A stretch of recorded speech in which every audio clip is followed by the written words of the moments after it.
Dr. MUSO in the house. We want to talk about Great Zimbabwe.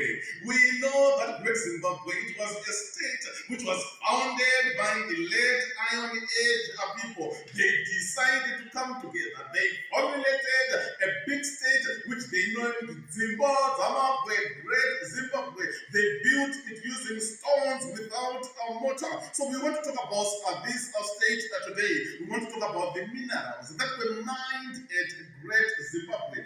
List any 5 minerals that were mined at Great Zimbabwe. Number 1, we've got gold. These people were involved in the mining of gold. They also mined iron ore, which they had to use to make iron tools such as axes, spears, and bows. These people, they also mined copper. They mined tin.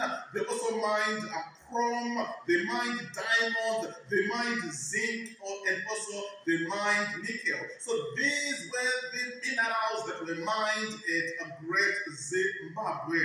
Let's move on and talk about the 6 purposes for the building of the Great Enclosure. Why was the Great Enclosure built at Great Zimbabwe? The building of the Great Enclosure. The Great Enclosure, now, we discover that it was built for certain or specific reasons. Number 1, it was built as the residence of the Queen.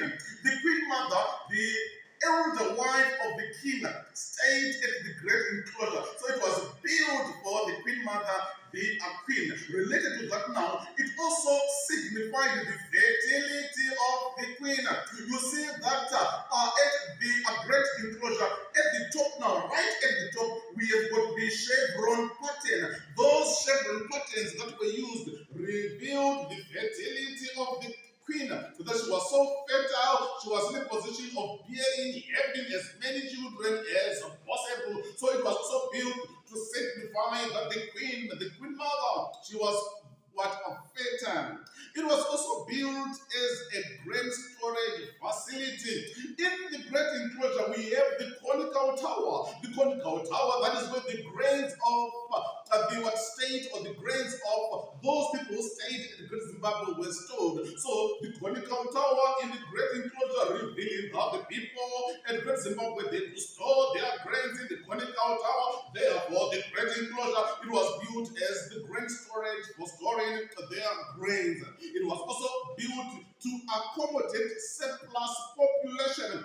The population that was expanding, increasing, we see that those people who were selected to become part and parcel of leadership, they were now housed at the Great Enclosure. It was also built as a religious center for religious activities. Religious activities, they were done in the Great Enclosure. Ceremonies, initiation ceremonies, they were conducted in the Great Enclosure, revealing that it was an important building. It was an important place for religious activities. It was also done as an administrative center. Administratively now, the king would come from the hill complex, do what he was supposed to do there. So revealing that the Great Enclosure, it was built as an administrative center. It was also built to show the power and also showing the prestige that we can build a great monument.